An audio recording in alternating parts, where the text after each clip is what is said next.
নেন, একটু সেবা করে দেখেন।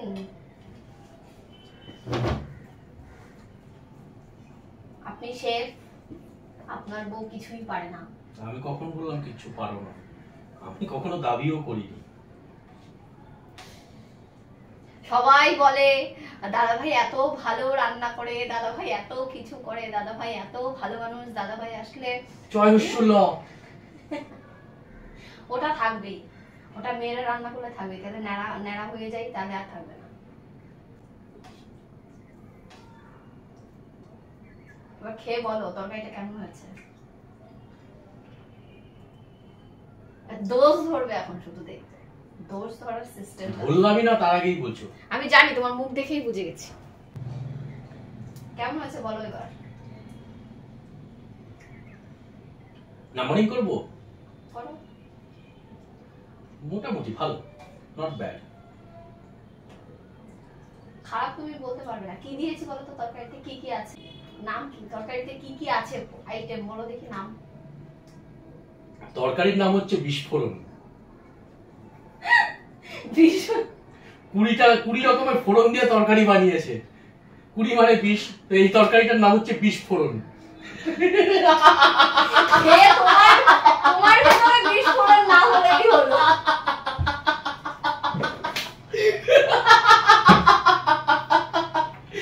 একটা তরকারি বানিয়েছে। আরো সত্যি তোমাদের দিদি ভাই মানে আমার বউ। তবে এর মধ্যে মুগ ডাল রয়েছে বোঝা যাচ্ছে, আর বাঁধাকপি না হলে পেঁপে, মানে কাটিং দেখে আমি, কারণ টেস্টটা বুঝতে পারছো না।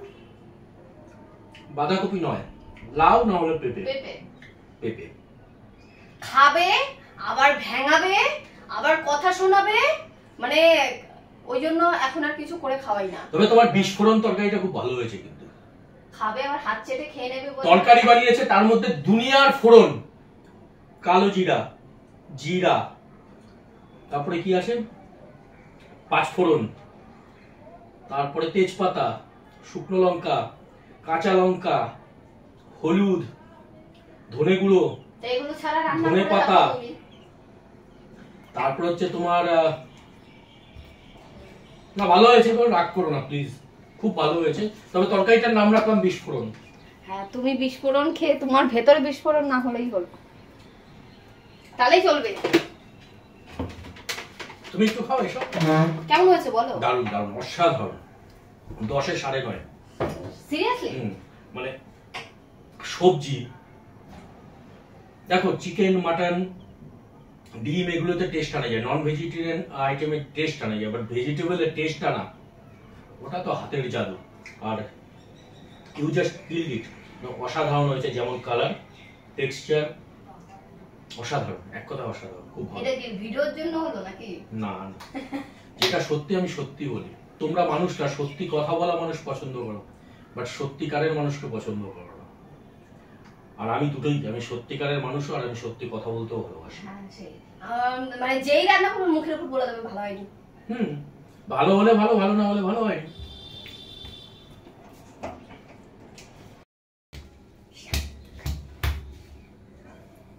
আর সে এখন স্কুল থেকে এলো, আর আমি রান্না বান্না করে পুরো রেডি হয়ে গেছি ফুলদমে, কারণ এখন যাবো হচ্ছে মাকে নিয়ে।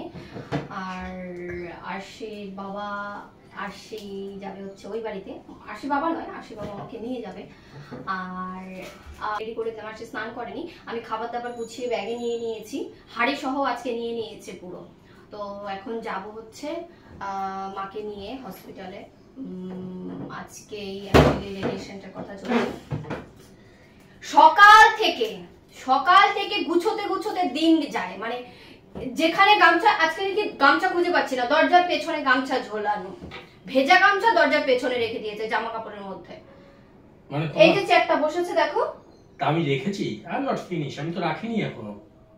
তোমাকে কোনো কাজ যেখানেটা সেইখানেই পড়ে থাকবে। ওই যে দেখো কল খুলেছে, কল দিয়ে টপটপ করে জল পড়ছে, সেটা যেই অবধি না বলবো, আবার বলতে গেলেও দোষ, মানে ঘরে থাকা যায় না। রেডি থাকে কখন কিভাবে আমার সাথে ঝগড়া করবে তোমাদের দিদি। আমি ঝগড়া করছি না, তুমি সকাল থেকে ঝগড়া করছো। একটা পোস্ট করেছি ইউটিউবে, একটা শর্ট ভিডিও পোস্ট করেছি, সেটা কমেন্টের মাধ্যমে আমাকে শুধু মানে আমার সাথে পেছনে লেগে যাচ্ছে। লিখেছোটা কি?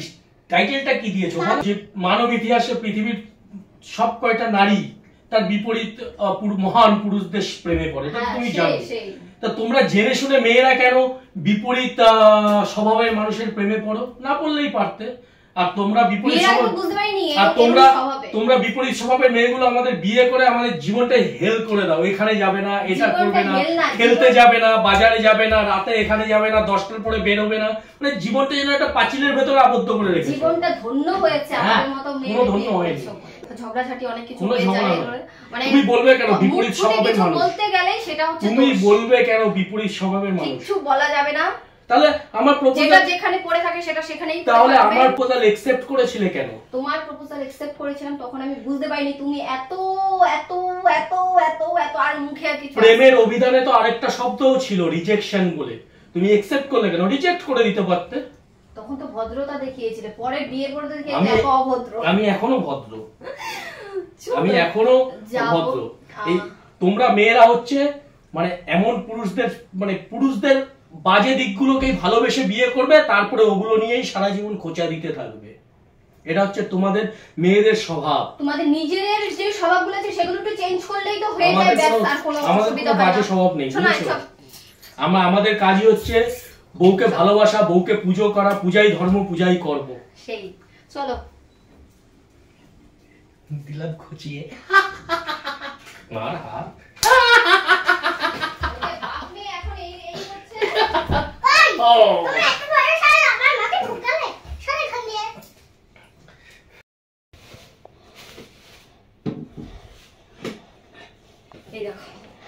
আমি এখানে নিয়ে আসো হাঁড়িতে ভাত, এটায় তরকারি, এটায় মাংস রান্না করেছি, নিয়ে নিয়েছি। নাও এটা ধরো আমাকে।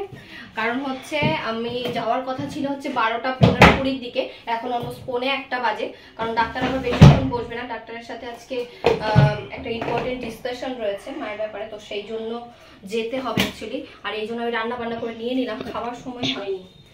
সকাল থেকে রান্না বান্না করে আর ঘর গোছাতে জীবন শেষ। ব্যাগটাও তো বাবা, ব্যাগটা কিন্তু মিউজিয়ামে দিয়ে দিলে 2 টাকা টিকিট দিয়ে কিন্তু লোকে দেখতে যাবে। হ্যাঁ সেই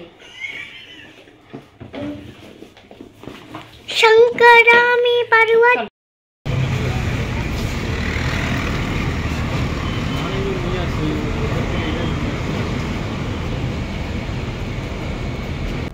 এটা খাবার পরে একদিন করে খাবার পরে বাংলায় লিখে দেবেন।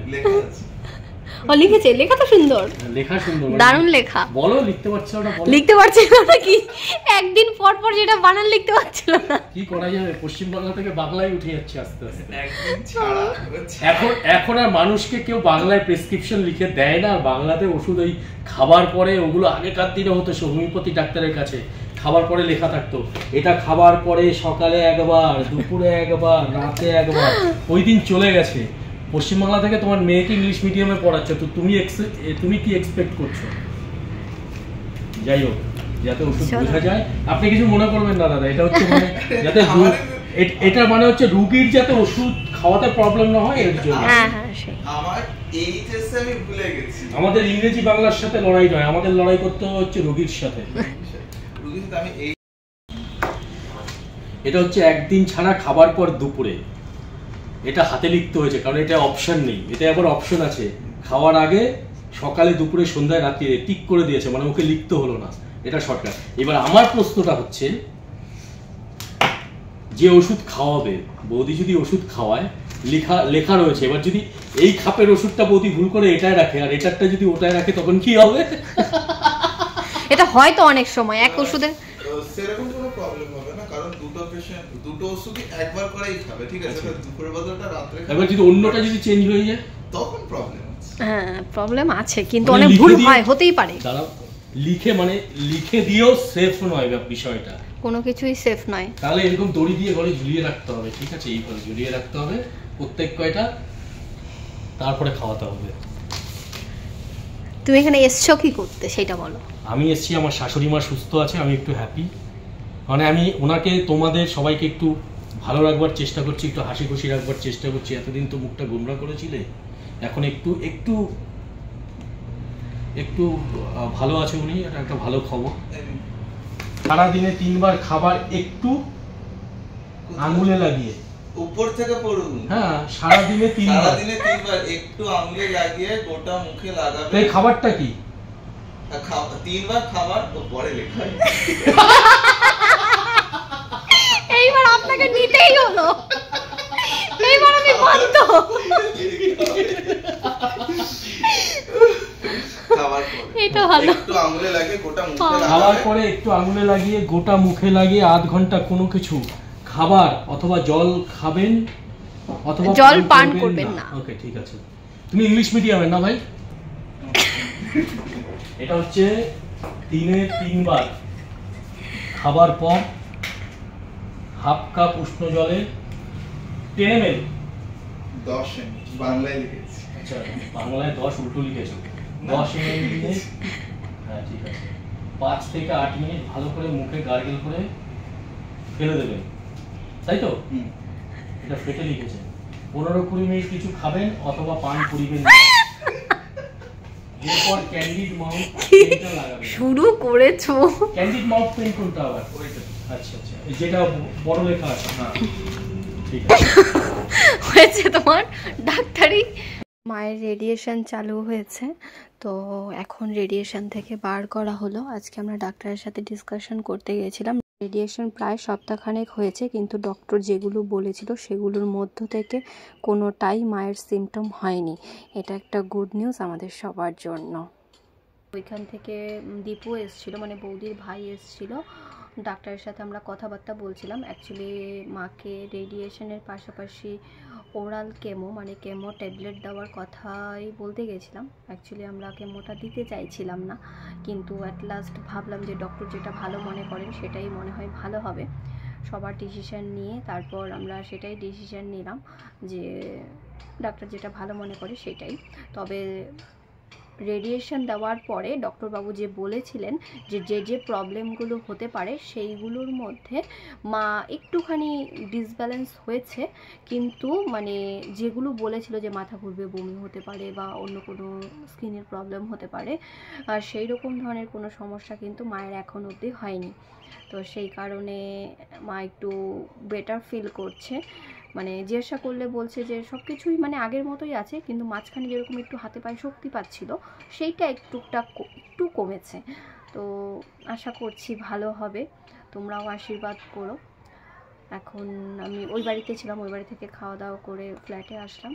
আশির পড়া রয়েছে, তাহলে চলো স্নান টান করে। এই দেখো মাথাটা একদম ভেজা এখনো অবধি। আশি একটু শুয়েছে, আসবে ম্যাম এসে পড়াবে, তারপরে আরও কাজবাজ যেগুলো থাকে সেগুলো হবে আর কি। তাহলে চলো আজকে এখানেই ব্লগটাকে এন্ড করছি। যদি ব্লগটি কোথাও ভালো লেগে থাকে অবশ্যই লাইক শেয়ার অ্যান্ড সাবস্ক্রাইব করো। আচ্ছা, আমার মায়ের জন্য সবাই আশীর্বাদ করো যাতে খুব তাড়াতাড়ি সুস্থ হয়ে যায়।